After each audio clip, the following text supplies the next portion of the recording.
Hello, नमस्कार।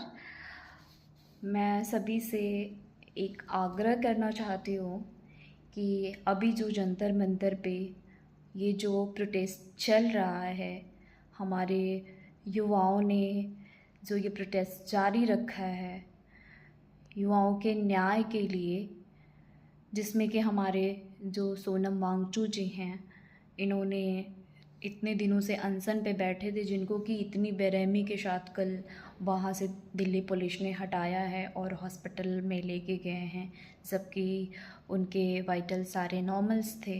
वो अभी अनशन पे बैठना चाह रहे थे, उसके बावजूद भी उनके साथ इतनी बेरहमी दिखाई गई है।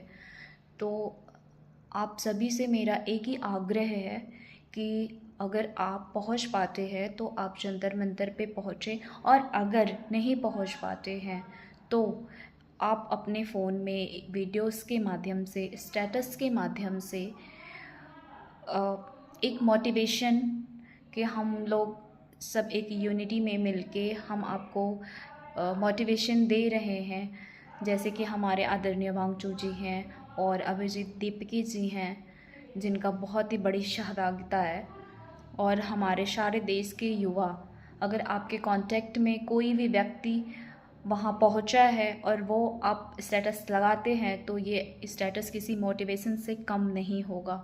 कि क्योंकि इतने लंबे दिनों से ये प्रोटेस्ट चल रहा है, लेकिन ये जो बेशर्म सरकार है और इनके अंदर इतना एटीट्यूड और इतना ईगो भरा हुआ है कि ये उस प्रोटेस्ट को ख़त्म करने के बजाय दिल्ली पुलिस को ऑर्डर देके और बेरहमी दिखा रहे हैं वहाँ के युवाओं के साथ और सोनम वांगचुक जी के साथ।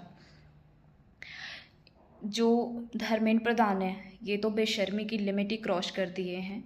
और उससे ज़्यादा कहते हैं ना कि जिनके पावर पे कूदना है, जो उनके काका हैं, काका को तो शर्म लिहाज है नहीं। उन्होंने बचपन में घर छोड़ा, जवानी में बीबी छोड़ी, और अब बुढ़ापे में जब कोई ऐसा बड़ा मुद्दा होता है हमारे देश में, जैसे पेपर लीक जैसे कोई भी ऐसी घटनाएं जब हो रही हैं, तो वो देश छोड़ के ही चले जाते हैं। उस टाइम पे उनका विदेश का विज़िट बहुत इम्पॉर्टेंट हो जाता है, बहुत इम्पॉर्टेंट उनकी मीटिंग होती है।